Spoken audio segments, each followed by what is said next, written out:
Bismillahirrahmanirrahim. Bapak dan Ibu sekalian, ada perbedaan antara takdir dengan qadar. Itu berbeda. Dan terkait iman itu, yang dibicarakan bukan takdir, tapi qadar. Qadar. Ya. Bahkan nanti ada tambahan qadha. Ya. Saya bahas qadar dengan takdir dulu ya. Apa perbedaan keduanya? Quran surah ke-7 Al-A'raf ayat 172. Kemudian Quran surah Al-A'la, hafal itu, Sabbihisma rabbikal a'la, ayat ketiga. Kemudian hadisnya, oh yang tipis atau yang tebal? Oh tipis. Ada terjemahan atau tidak? Damai. Cari Al-Arba'in An-Nawawiyah, cuma 42 hadis. Al-Arba'in, hadis nomor keempat dari Abdullah bin Mas'ud, posisi paling kiri sebelah atas. Hadis Al-Arba'in, hadis nomor 4 dari Abdullah bin Mas'ud. Baik. Bismillah. Bapak dan Ibu sekalian, saat manusia diciptakan, baik, dimulai dalam rahim ibundanya, maka Allah firmankan Quran surah ke-7 Al-A'raf ayat 172 itu. Wa idz akhadha rabbuka min bani adama min dhuhurihim dhurriyyatahum wa ashhadahum 'ala anfusihim alastu bi rabbikum qalu bala syahidna. Saat kami mengambil dari sebagian keturunan Adam, berproses dalam perut ibundanya, kemudian setelah itu kami ambil perjanjian dengannya, ada komitmen untuk bersyahadat, alastu bi rabbikum, apakah kamu siap bersaksi bersyahadat menetapkan saya sebagai Rabbmu? Dia menjawab, mereka menjawab, bala syahidna, baik kami bersyahadat. Kapan ini terjadi? Ya, diskusi ini atau komitmen ini kapan terjadi? Kemudian dirinci di dalam hadis riwayat Abdullah bin Mas'ud yang tadi kita tuliskan. Saya bacakan hadisnya pelan-pelan. An Abi Abdurrahman Abdullah bin Mas'ud radhiyallahu ta'ala anhu, hadis riwayat Abdullah bin Mas'ud, semoga Allah meridai kepada beliau. Ya, qala, beliau menyampaikan, qala Rasulullah sallallahu alaihi wasallam wa huwa as-sadiqul masduq. Ya, Rasulullah sallallahu alaihi wasallam pernah bersabda, sedangkan beliau punya sifat as-sadiq dan masduq. Kalau as-sadiq itu artinya selalu benar dalam sifat dan sikapnya. Kalau masduq itu dibenarkan oleh orang lain. Di Rasulullah itu punya sifat bukan cuma benar, tapi orang lain pun membenarkan. Ini yang tidak mudah. Jangankan kawannya, lawannya mengakui. Ini yang sulit. Anda boleh dianggap benar oleh teman, tapi lawan belum tentu. Ya, ini Rasulullah punya sifat itu. Tapi dalam ilmu hadis, ini yang mau saya tekankan. Kalau Anda mendapatkan kalimat as-sadiq wal masduq, itu artinya informasi yang disampaikan akan berisi perkara gaib, yang misteri, yang barangkali sebagian orang bisa meragukan. Sudah ya? Isinya perkara gaib, misteri. Karena itu dibuka dengan kalimat as-sadiq wal masduq. Kalau dengan bahasa bebasnya, Anda mesti yakin dengan keterangan Nabi ini sekalipun belum memahaminya. Karena Nabi itu punya sifat, jangankan dibenarkan kawannya, lawannya pun mengakui. Belajar? Baik. Mari kita bacakan. Qala, beliau menyampaikan, inna ahadakum yujma'u fi batni ummihi 40 yawman nutfah. Setiap kalian, kata Nabi, akan melalui proses dalam rahim ibundanya. 40 hari pertama berbentuk nutfah, pancaran spermatozoa bertemu dengan ovum. Ya. Thumma yakunu mithla dzalika 'alaqah. 40 hari kedua berbentuk 'alaqah, zirat yang menempel di dinding rahim. 40 hari pertama nutfah, 40 hari kedua 'alaqah. Thumma yakunu mithla dzalika mudghah. 40 hari ketiga itu jadi mudghah, sudah berbentuk keratan daging. Ya, yang mulai tampak.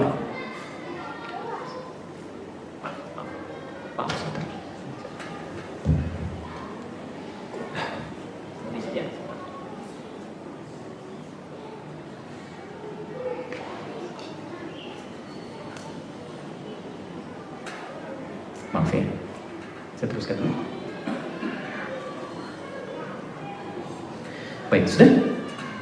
Saya teruskan sebentar. Jadi 40 hari pertama apa? Nutfah. 40 hari kedua? Alaqah. Halo, kenapa wajahnya begini? 40 hari ketiga? Baik, mudghah. Baik, 40 hari ketiga, berarti usianya berapa? 120. Berapa bulan? 4 bulan. Nah, sekarang dalam usia 4 bulan ini, thumma yursalu ilaihil malak. Kemudian diutus malaikat. Jadi dalam usia 4 bulan, dalam kandungan ibundanya, itu Allah sudah menugaskan malaikat untuk diutus. Ya. Apa tugasnya? Yudfakhu ilaihi roh. Maka ditugaskan oleh Allah Subhanahu wa Ta'ala untuk mulai meniupkan roh dalam kandungan itu. Jadi kalau usia sudah 4 bulan, itu roh sudah muncul, sudah ada, sudah masuk. Jelas di sini? Hati-hati kalau kandungan sudah 4 bulan, maka perilaku kedua orang tua itu mesti menjaga diri dengan baik. Karena tidak hanya terkait dengan diri pribadi orang tuanya, itu ke anak itu juga berpengaruh. Kami sudah diskusi dengan para dokter-dokter ya yang SPOG itu, ahli kebidanan dan sebagainya. Ya, itu masya Allah ahli kandungan ya, ahli kandungan itu disampaikan ternyata pengaruh orang tua kalau sudah janin 4 bulan ke atas itu pengaruh perilaku orang tua berdampak pada janin. Jadi kalau orang tua berperilaku baik, maka ke janin pun akan baik. Tapi kalau berperilaku buruk, maka itu pun berdampak pada pengaruh janinnya. Itu pernah dicek dan diuji cobakan. Dan hebatnya, kalau sering membacakan Al-Quran, diperdengarkan, itu dampak kebaikannya luar biasa. Pernah di Malaysia ada yang dibacakan Al-Quran, tiba-tiba itu pergerakannya direkam 4 dimensi, itu sujud gitu, berubah posisi dan cenderung lebih tenang. Ya, cenderung lebih tenang. Baik. Yang paling menarik, setelah itu wayu baru bikatsbi arba'in, diperintahkan untuk menetapkan 4 hal. 4 hal. Apa itu? Ini kaitan dengan kita. 1, bikatsbi rizqi, ditetapkan rizkinya. Rizki. Apa itu rizki? Halo? Gak usah ngarang ya, nanti kita jelaskan. Baik. Pelajaran mengarang hanya ada dalam bahasa Indonesia ya. Sekarang kita 2, wa ajali, ajalnya. 3, wa amali, perbuatannya, perilakunya.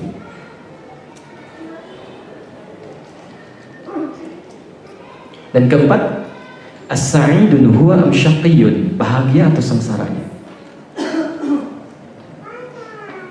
Bahagia atau sengsaranya. Sudah? Tayyib. Sekarang saya jabarkan dulu ini. 2 pertama, masih ingat 2 pertama tadi apa? 1 apa?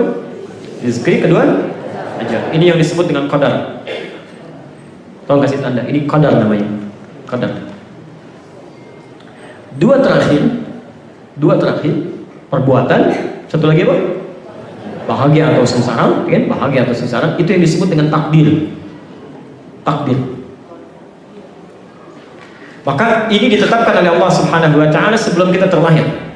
Ya, jadi ada qadar, ada takdir. Diungkapkan keduanya dengan kalimat kata kerja qaddara. Ya, di surah Al-A'la tadi ayat yang ketiga. Sabbihisma rabbikal a'la alladzi khalaqa fasawwa, sudah sempurna kemudian dalam janinnya itu, dalam rahim ibundanya, walladzi qaddara fahada. Qaddara, menetapkan qadar dan takdir.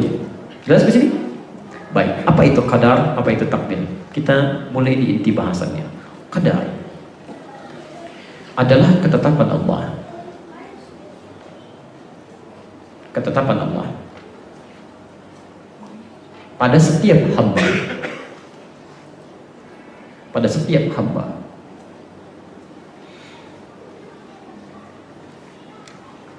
Yang dikukuhkan sejak dalam masa kandungan,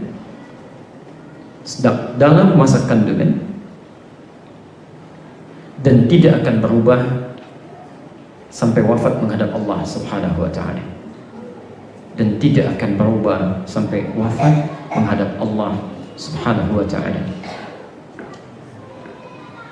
Itu qadar. Jadi Anda walaupun terus berdoa ya, untuk merubah qadar, itu tidak akan mungkin berubah. Walaupun sampai menangis darah, minta bantuan sana sini, tidak bisa berubah qadar. Takdir adalah ketetapan Allah. Ketetapan Allah yang dikukuhkan. Ketetapan Allah yang dikukuhkan berdasar ikhtiar makhluk. berdasar ikhtiar makhluk. Jadi ada usaha dulu di sini. Ya, itu takdir. Jadi kalau qadar tidak ada peran ikhtiar. Anda berikhtiar pun tidak akan merubah qadar. Tapi kalau takdir akan ditentukan oleh ikhtiar kita. Jadi begitu Allah berikan dua jalan, ini ya, kerjakan ini, resikonya begini. Kerjakan ini, gambarannya seperti ini. Lalu Anda memilih. Ketika Anda memilih kemudian Anda pilih itu, di situ Allah tetapkan takdirnya. Jelas? Sekarang kita mulai dari qadar. Qadar seperti pernah tadi dijelaskan bahwa ketetapan Allah yang dikukuhkan sejak dalam alam kandungan dan tidak akan berubah sampai wafat menghadap Allah Subhanahu wa taala. Dicontohkan di hadis ini dua. Ya, contohnya dua di hadis ini, belum hadis yang lainnya. Satu disebutkan ya, rizqi, kedua ajal. Ya, saya mulai contoh ajal dulu lah yang paling mudah ya. Ajal. Apa itu ajal? Loh? Oh, udah banyak ya. Tertanyakan pada Al-Quran. Quran surah ke-7 ayat 34. Quran surah 7 Al-A'raf ayat 34. Wa likulli ummatin ajal. Wa idza jaa ajaluhum la yastakhiruna sa'atan wa la yastaqdimun. Ajal. Baik. Ajal secara singkat adalah batas usia yang ditetapkan. Batas usia yang ditetapkan. Jadi misal usia standar Nabi bisa usia 63 tahun. Ini standar Nabi. Hati-hati yang lebih daripada ini ya, itu bonus itu. Baik. Ataupun yang di bawah ini karena belum tentu menjamin. Awas hati-hati. Wafat itu teori meninggal tidak harus sampai dengan tua, karena banyak anak yang muda pun bisa kembali kepada Allah lebih cepat. Tidak harus sakit. Banyak di rumah sakit tuh yang masih sehat tertawa sampai hari ini. Tapi yang merasa sehat ternyata lebih cepat pulang duluan. Hati-hati ya. Jangan pernah berkata, ya wajar mungkin ya, sudah bau tanah. Itu bau tanah, Anda bau kuburan. Ini disebut ajal. Allah sampaikan, fa idza jaa ajaluhum, kalau sudah sampai ajalnya ini, la yastakhiruna sa'atan wa la yastaqdimun. Enggak bisa Anda ingin diundur, ya Allah tolong, ya Allah beri kesempatan sedikit saja. Tidak. Atau ya Allah mohon ya Allah, saya sudah cukup kayaknya, bosan saya dengan dunia, wafatkan saya sekarang. Tidak. Jadi begitu pas waktunya tiba, seketika baru akan ditetapkan. Tidak peduli sesoleh apapun orang itu. Malaikat maut itu kalau surah 32 itu ayat 11 posisi paling kanan sebelah bawah. Kalau sudah tiba waktunya dia akan datang. Ya, qul yatawaffakum mautil ladzi wukkila bikum. Katakan Muhammad, kami akan utus malaikat maut yang kami wakilkan pada dia untuk mencabut roh. Kapan? Saat tiba waktunya. Ya. Dan malaikat juga pas, tidak akan maju, tidak akan mundur. Ya. Ustaz Adi sekarang sedang menerangkan. Silakan saya beri kesempatan. Saya ke Pak Suryahnya dulu misalnya. Nggak bisa. Kalau saya. Ya beliau. Jelas? Nah, ini ajal. Jadi ajal tidak akan bisa dipengaruhi oleh apapun. Nah, tugas kita, awas, bukan untuk menyimpulkan kapan wafat, itu keliru. Jadi jangan pernah Anda menyimpulkan seseorang akan wafat sekian, mungkin usianya sekian. Itu keliru, memikirkan sesuatu yang tidak ada manfaatnya. Ingat, ada ungkapan dalam bahasa Arab, jangan pikirkan sesuatu yang sudah diatur, buang-buang energi. Sesuatu yang sudah ditetapkan bukan untuk difikirkan, tapi menyiapkan apa yang kita siapkan untuk menuju itu poinnya. Jadi ketika Allah menetapkan ajal misalnya, ditetapkan oleh Allah kapan dan sifatnya dirahasiakan. Sifat qadar itu dirahasiakan, rahasia, gaib sifatnya. Karena sudah dirahasiakan, jangan mencoba untuk mengungkap kapan rahasia ini terbuka. Bisa terjadi, nggak ada kerjaan, buang-buang waktu. Jadi jangan pernah katakan, wah nampaknya sudah semakin begini kondisi di rumah sakitnya, itu kan? Mungkin nggak apa-apa lah, lebih cepat lebih baik. Tiba-tiba yang bicara begitu meninggal duluan. Bisa kejadian. Tidak sedikit dokter yang mengobati pasien sekarat, dokternya meninggal duluan. Ya, jadi jangan pernah menyimpulkan kematian. Bisa datang pada siapa saja. Jelas ya? Pernah ada seorang ibu yang mau melahirkan. Ayahnya menemani di rumah sakit. Qadar Allah ketika ibunya ini sedang melahirkan, ya dalam proses ada yang ketinggalan di rumah. Ya, perhatikan bagaimana malaikat maut mengintai setiap di rumah sakit. Baik, yang proses berjuang dengan kematian siapa? Istrinya, kan? Suami pulang ke rumah, ada yang tertinggal, ditemani oleh anaknya. Apa yang terjadi? Malaikat maut tidak diam di rumah sakit, ternyata ikut ke rumah. Betul. Ya dalam tanda petik ya, jangan dibayangkan apa-apa, bukan. Saya ingin ilustrasikan sesuatu yang mudah ditangkap. Begitu sampai ke rumah, sudah disiapkan koper semuanya, ayahnya terpeleset, jatuh, meninggal. Orang menduga yang berjuang dengan kematian itu istrinya, tapi yang meninggal suaminya. Jadi kita suatu saat pun pasti akan dihadapkan pada situasi ini. Dirahasiakan oleh Allah, liyabluwakum ayyukum ahsanu amala.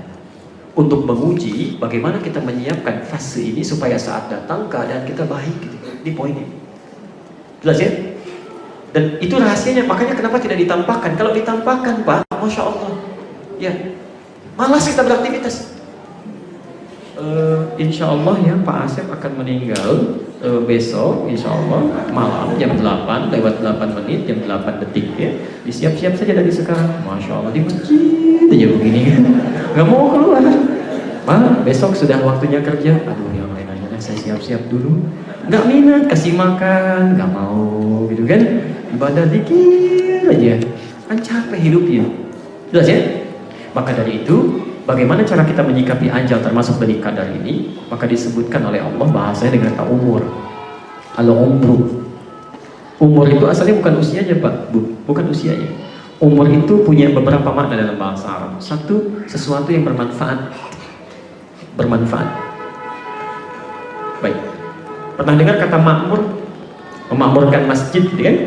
Memakmurkan. Itu ada di Quran surah 9 ayat 18. Innama ya'muru masajid Allah. Sungguh yang memakmurkan masjid Allah itu man amana billahi wal yawmil akhir, adalah orang-orang yang beriman pada Allah dan hari akhir, kan? Wa aqamas shalah dan seterusnya.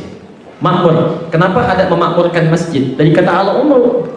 Bukan usia dan bukan rame. Makmur itu bukan rame ya. Dewan kemakmuran masjid, Masya Allah, dewan yang meramaikan masjid. Kalau cuma rame, orang ketawa juga rame. Ya, orang ribut juga rame. Makmur itu segala sesuatu yang melahirkan manfaat. Jadi kalau Anda ingin ke masjid, lakukan yang bermanfaat. Makanya dari masuk saja itu kaki yang bermanfaat, kakinya kanan. Sebelum duduk ada ibadah yang bermanfaat, 2 rakaat sholat. Saat diskusi kalimat-kalimatnya bermanfaat. Urusan dunia yang tidak manfaat keluar dari masjid. Itu semuanya manfaat. Makanya ketika Anda terpilih untuk bisa diamanahi merawat masjid, kalimatnya dalam bahasa fitrah Dewan Kemakmuran Masjid. Artinya sudah bersiap untuk mencari kegiatan-kegiatan yang bermanfaat. Kalau sholat berjamaah lebih bermanfaat, cari imam yang baik, menghadirkan kekhusyuan, kan? Ya, cari tempat-tempat yang bisa ada fasilitas yang bermanfaat, mushafnya, segala perangkatnya. Ingat, masjid itu rumah siapa? Rumah Allah, bukan rumah kita. Ya, karena rumahnya rumah Allah, yang punya aturan Allah, bukan kita. Awas hati-hati, Bapak punya rumah, yang ngaturkan Bapak, bukan saya yang bertamu. Begitu saya datang, saya yang ngatur. Assalamualaikum, waalaikumsalam Ustaz. Aduh Pak, ini ruang tamu nggak bagus Pak, pindahin ke sana ya. Toilet jadi ruang tamu jadi toilet. Kan kacau seperti itu. Ya sama, masjid rumah Allah, yang ngatur Allah. Jadi begitu Allah atur, rezekinya pun ditetapkan. An-Nur sekian, Pondok Indah sekian, Al-Azhar sekian. Karena kebutuhannya akan berbeda satu dengan yang lainnya. Tapi ketika dititipkan, itu kita dipercaya mengatur supaya bermanfaat, bukan pandai-pandai mengumpulkan saldo. Aku saldo hari ini sekian, tapi musab tidak ada. Itu kan, karpet tidak pernah diganti, penerangan tidak ada, adzan nggak kedengaran-kedengaran, itu kan. Sementara saldo dikumpul-kumpulkan, nggak ada manfaatnya. Nah, lebih jauh lagi, usia kita mengisi ajal disebut dengan umur. Artinya sepanjang masih ada usia, gunakan untuk bermanfaat. Ini lisan, sepanjang masih bisa bicara, gunakan yang bermanfaat. Kalau nggak bisa, pilihannya cuma satu, diam. Man kana yu'minu billahi wal yawmil akhir. Siapa yang merasa beriman pada Allah dan merasa akan dipertanggungjawabkan di hari akhir, punya harapan, falyaqul khairan aw liyasmut. Cukup katakan yang baik. Kalau nggak bisa, diam. Pilihan cuma 2. Kalau nggak baik, diam. Kalau tidak ada yang tidak baik, diam, sudah. Nggak ada pilihan kata-kata yang tidak baik. Mata juga begitu, telinga begitu. Apa fungsi mata? Tuh kan, melihat yang baik-baik. Bukan cuma melihat. Apa fungsi telinga? Sudah, ayo turunkan dalam kehidupan. Nah, itulah ajal. Di qadar itu, pertama, ketika dirahasiakan oleh Allah untuk memotivasi kita meningkatkan kebaikan-kebaikan. Kedua, rizki, dan saya berhenti di sini. Rizki, nikmat kehidupan. Nikmat kehidupan. Rizki itu bukan cuma harta yang dicari ya, tapi ketenangan itu bagian dari rizki, keturunan itu bagian dari rizki. Banyak rizki itu, dan nikmat kehidupan. Dan kadang-kadang pada umumnya sesuatu kenikmatan yang jarang dipegang itu kadang dalam beberapa hal lebih menentukan daripada nikmat yang dikumpulkan. Anda cari harta sampai kaya gitu kan, Masya Allah, tapi juga tidak mendapatkan ketenangan. Nikmat yang kedua itu tidak tentram hidupnya. Silahkan pilih mana, kaya tapi gelisah atau miskin tapi tenang, dan tidak ada pilihan ketiga, dan tidak boleh maksa. Tidak mudah ya. Nah, itulah nikmat. Nah, rizki ini itu pun oleh Allah masuk pada bagian kadar. Ditempatkan kadar bukan takdir. Jelas ya? Diatur oleh Allah, kadarnya sesuai dengan kemaslahatan hidup kita. Ini poin yang harus Anda tangkap. Sesuai dengan kebutuhan hidup kita, bukan sesuai keinginan kita. Ingat betul ini. Jadi ajal disandingkan dengan rizki teorinya. Jadi rizki ini diberikan oleh Allah sesuai dengan kebutuhan hidup. Yang dengan bekal ini hidup kita bisa lebih bermanfaat jadi ibadah. Jadi si fulan dengan yang lainnya itu bisa beda-beda. Karena menurut Allah si fulan cukup bekalnya misalnya, maaf, ini 100 juta aja. Karena dengan 100 juta ini potensi ibadahnya bisa maksimal. Kalau diberikan lebih, ini bisa lewat nih. Bisa kelebihan, ada bisa sombong, bisa macam-macam dan sebagainya. Ya, si fulan misalnya 100 miliar, Masya Allah, rizkinya. Ingat ya, karena teori rizki bersanding dengan ajal, ini artinya rizki kalau sudah dicukupkan oleh Allah Subhanahu wa Ta'ala, maka berhenti kehidupan kita. Tidak ada manusia yang akan wafat sebelum rizkinya tercukupi. Lihat di sini, di sepanjang Anda masih hidup, rizkinya pasti ada. Cuma dirahasiakan oleh Allah, satu supaya semangat untuk mencarinya, yang kedua supaya cukup itu digunakan sebagai bekal ibadah. Nah, saya turunkan beberapa pembahasannya. Lihat cabang pembahasannya. Cabangnya lihat, satu, sama sifatnya rahasia. Dirahasiakan. Dampaknya supaya memberikan motivasi kepada kita untuk semangat mencarinya. Coba kalau ditampilkan rizki Pak Surya 1 miliar. Maaf saya yang kena Pak Surya ini ya, pas di depan mata ini. Mohon izin contoh selanjutnya Mas Eko lah ya. Baik, rizki Pak Surya 1 miliar. Hari ini sudah diambil 999.999.000 rupiah. Tinggal berapa? 1.000. Baik, kalau dikasih tahu rizkinya segitu, tinggal 1.000, dan tahu kalau rizki diberikan meninggal, gak enak juga. Baik, kasih makan, saya nanti aja lah. Karena tahu kalau diambil sebagian suap meninggal, 1.000 lagi kan? Kasih minum, nanti aja. Begitu sudah nunggu lemas, tuh kan? Masya Allah udah lemas, kasih minum, nggak sadar. Begitu minum berapa sedot, 1.000 meninggal. Selesai. Jadi ini ditempatkan oleh Allah menjadi rahasia gaib supaya kita semangat mencari. Yang kedua, ini poin penting. Semua makhluk yang hidup ternyata oleh Allah itu sudah ditentukan rezekinya, kadar ditentukan sesuai kebutuhan ibadahnya. Jadi tidak ada makhluk yang tidak mendapatkan rezeki. Saya tanya sebentar. Harta yang dicari lah. Kalau rezekinya banyak, Masya Allah, disebut apa? Orang kaya. Baik. Apa lawan kaya? Miskin. Tuh. Baik. Apa lawan tertawa? Menangis. Apa lawannya hidup? Mati. Baik ya, tadi saya sudah tanyakan, cek lagi. Apa lawan hidup? Mati. Lawan tertawa? Menangis. Lawannya kaya? Miskin. Baik. Quran surah 53. Kita cek jawaban Qurannya betul atau tidak. Quran surah 53 ayat 43, ayat 43, ayat 44 dan ayat 48. Ayat 43, ayat 44, ayat 48. Yuk kita cek. 1. Wa annahu huwa amata wa ahya. Dialah Allah yang mematikan dan menghidupkan. Anda benar? Oke. Tadi Anda benar. Hidup, lawannya mati. Wa annahu huwa adhaka wa abka. Dialah Allah yang menjadikan seorang bisa tertawa dan bisa menangis. Tawa, Masya Allah, lawannya nangis. Benar. Tapi ayat 48 yang tadi dijawab, wa annahu huwa aghna wa aqna. Dialah Allah yang menjadikan seseorang kaya, lawannya apa? Bukan miskin ternyata, tapi cukup. Masya Allah, cukup. Jadi ketika Allah menciptakan kita diberikan rizki, tidak ada yang miskin Pak. Kita diciptakan bukan untuk menjadi orang miskin. Cukup, paling minimal itu. Cukup digunakan untuk bekal kehidupan kita. Yang miskin itu yang tidak pernah merasa cukup. Walaupun tabungan sudah banyak, ya mobil sudah luar biasa, rumah sudah luas, karena nggak pernah merasa cukup, jadi miskin terus. Di Allah itu tidak pernah menciptakan kita untuk jadi miskin. Kalau nggak kaya, cukup. Saat seseorang pun merasa miskin dan jadi miskin, Allah turunkan bekal lain untuk menjadi cukup, dikasih zakat. Quran surah 9 ayat ke-60 itu. Innamas shadaqatul fuqara wal masakin. Ayo keluar dari kemiskinan, saya berikan modal zakat. Belum cukup juga dengan zakat, berikan infak. Quran surah kedua Al-Baqarah ayat 215, posisi paling kanan sebelah bawah. Yas'alunaka madza yunfiqun qul ma anfaqtum min khairin falil walidain wal aqrabin wal yatama wal masakin. Kurang juga, berikan sedekah. Ayo kumpulkan lebih banyak lagi. Zakat diberikan, infak diberikan, sedekah sudah diberikan untuk keluar dari kemiskinan. Anda diberikan zakat, belum bisa muncul juga. Diberikan infak, belum keluar juga. Diberikan sedekah, masih miskin juga. Anda perlu diberi apa lagi supaya nggak miskin? Yang jadi masalah bukan hartanya, nafsunya, itu persoalannya. Jelas ya? Di Singapura tuh bagus tuh pengelolaan zakatnya itu.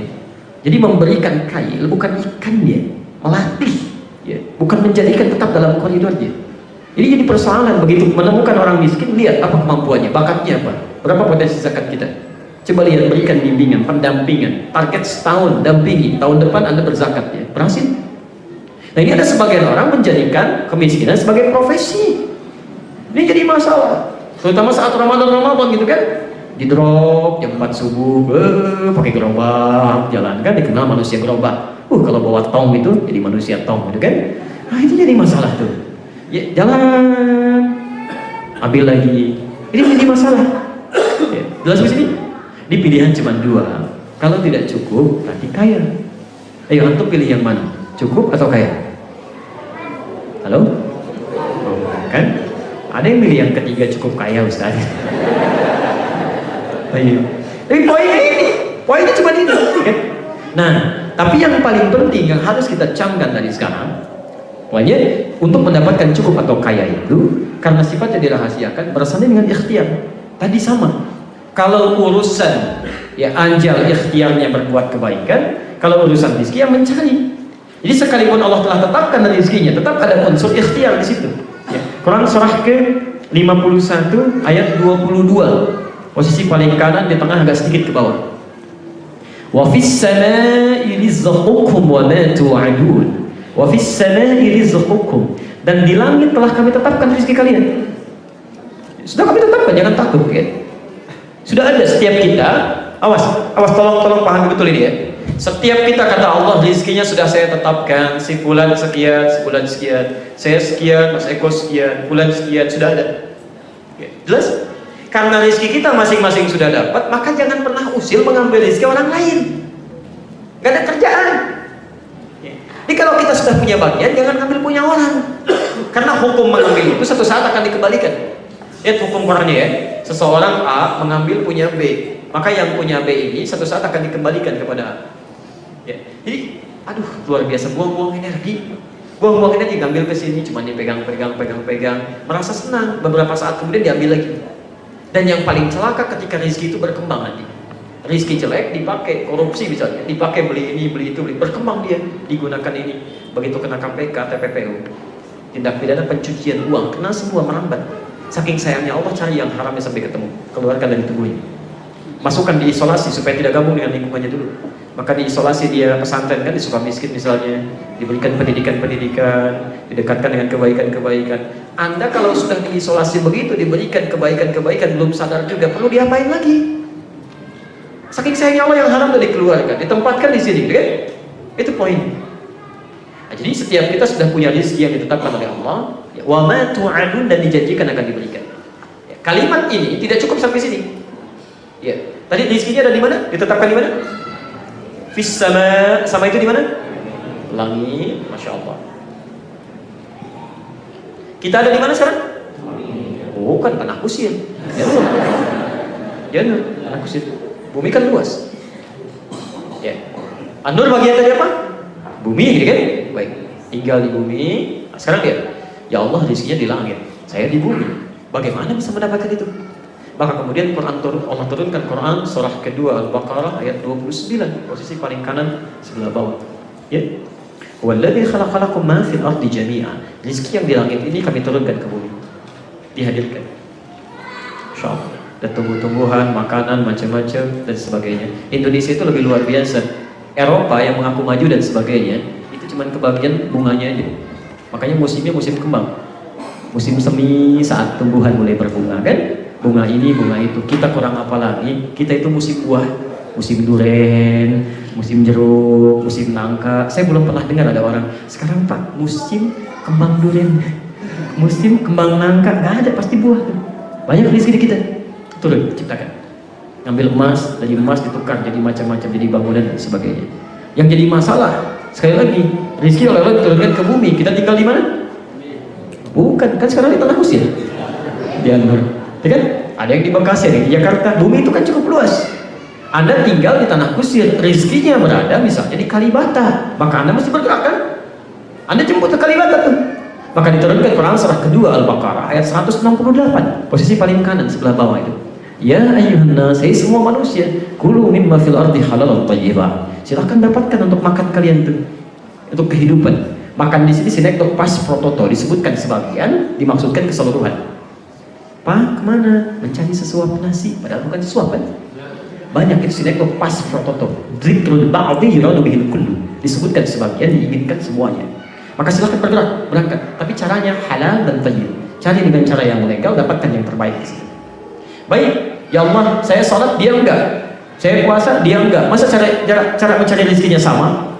Baik, untuk orang beriman saya pisahkan kata Allah. Quran surah kedua ayat 172, posisi paling kiri di pertengahan, agak ke atas sedikit. Ya ayyuhalladzina amanu, hai orang-orang telah menyatakan dirinya beriman kepada Allah. Perhatikan kalimatnya. Cara mencari rezeki bagi orang beriman bukan cara standar. Kata Allah, kulu min thayyibati ma razaqnakum. Bandingkan dengan ayat 168. Kata Allah, cari ya yang terbaik yang saya sudah sediakan untuk kalian.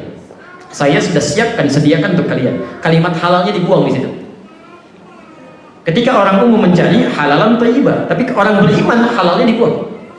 Kenapa kalimat halalnya dibuang? Kata para ulama tafsir, ketika halal dibuang ini diawali dengan kata iman untuk memberikan kesan bahwa orang beriman itu otomatis imannya akan menuntun dia pada yang halal.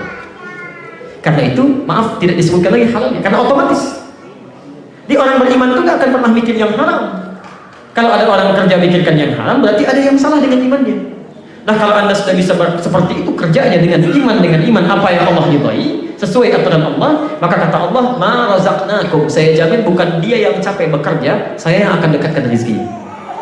Jadi kalau Anda ingin dapatkan rezeki dengan mudah, cari dengan iman. Yang terakhir itu masih nyari, ada yang terakhir. Sebelum mencari, Allah sudah dekatkan rezekinya. Itu ada di Quran surah ke-7 ayat 96. Ditambah takwa. Dan saya berhenti di sini.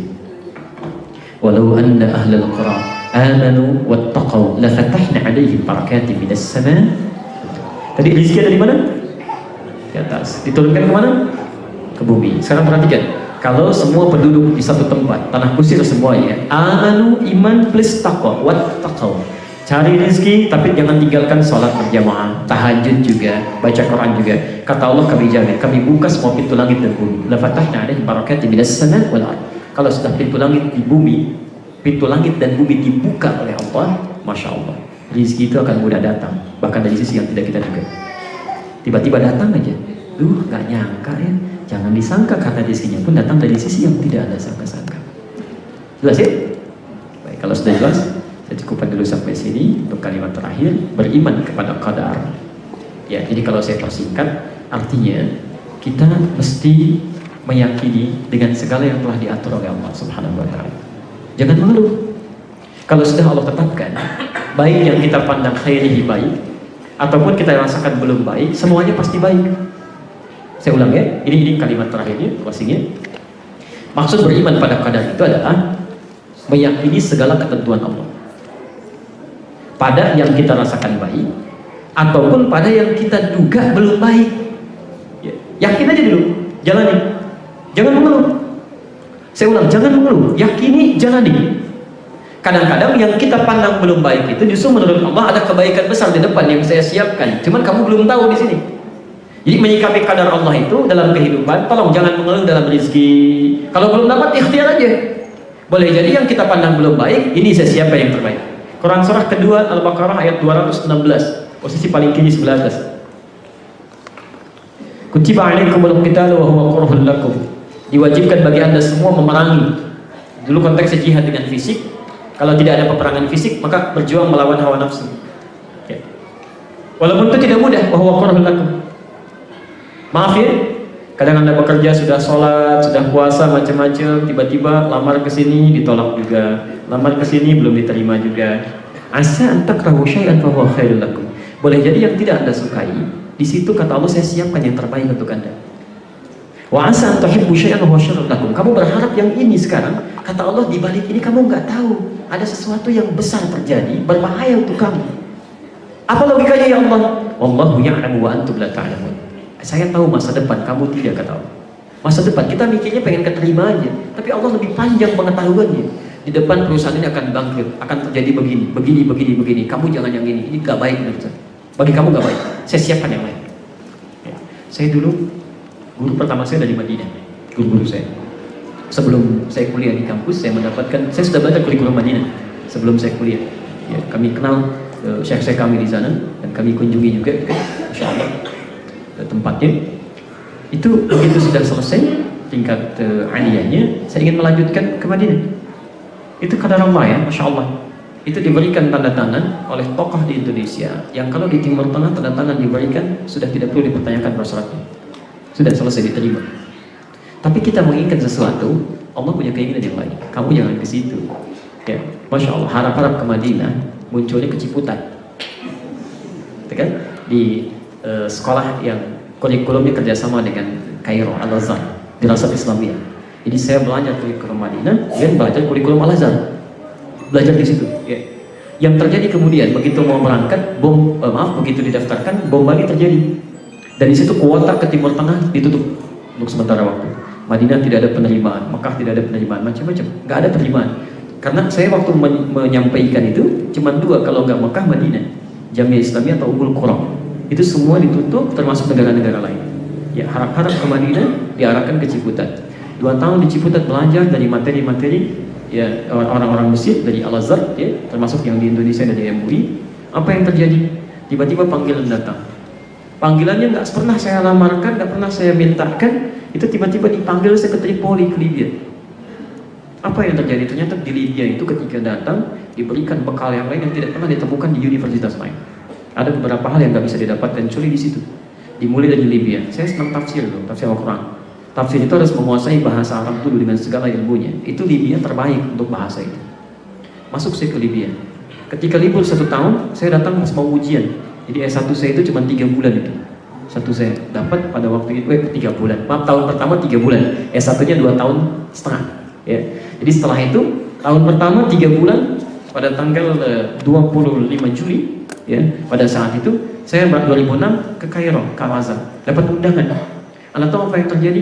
Langsung belajar pada Syekh Al-Azhar, tafsir, Grand Syekh pada saat itu, Syekh Tantawi Johar, belajar di situ. Dan saya bukan orang Azhar, tapi Masya Allah itu tidak ada orang asing yang bisa masuk ke komplek Al-Azhar, Madinatul Ba'af. Ya, gak ada ketahuan Pak, intel-intelnya kuat sekali. Ada yang main-main pakai ini kunci begini, ketahuan. Yang unik, yang mengantar saya tidak boleh masuk, saya sendiri masuk. Belajar itu di masjidnya, belajar syekhnya. Sampai ke Iskandaria saya ikut ke Alexandria, belajar juga. Sampai pulang dikasih hadiah kitabnya. Langsung belajar tafsir dengan beliau. Itu ulama tafsir masih hidup pada saat itu. Begitu kembali ke Tripoli lagi, apa yang terjadi? Tahun berikutnya diatur lagi. Sampai ternyata saya disampaikan ke Mekah, ke Madinah.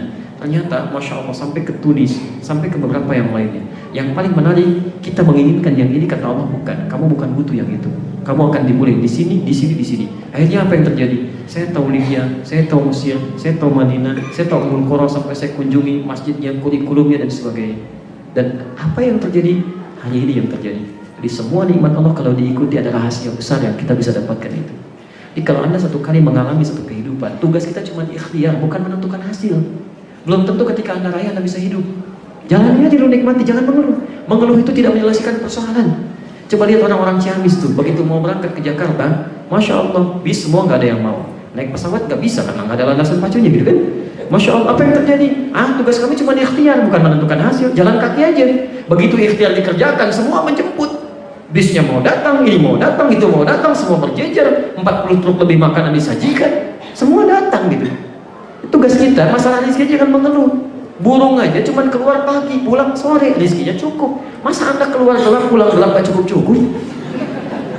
Ya Apa yang salah di situ tuh? Cicak aja dapat rezekinya. Apa cicak aktivitasnya? Cara bergeraknya bagaimana? Merayap di mana? Di dinding. Cicak, masya Allah. Makanannya apa? Nyamuk bergeraknya bagaimana?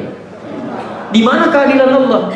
Yang mau makan nggak bisa terbang, nyamuknya bisa terbang. Kalau nyamuk ditakdirkan punya akal dan jenius, jadi permainan itu. Cicak, gitu. Jauh cicaknya nggak bisa terbang.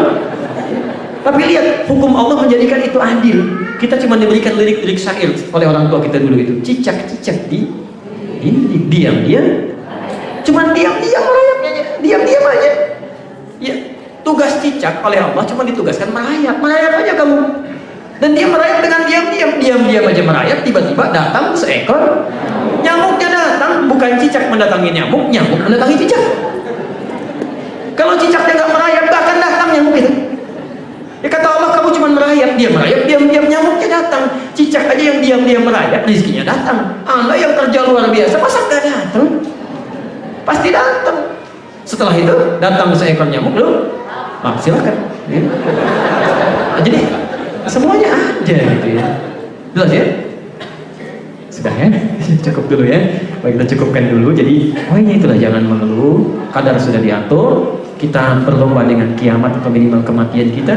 Ikuti aturan Allah, nikmati setiap ketentuannya dan tawakal pada Allah Subhanahu wa taala. Pada yang ditakdirkan maka usahakan dan mintakan hidayah Allah supaya benar pilihan kita. Alhamdulillahi Rabbil Alamin.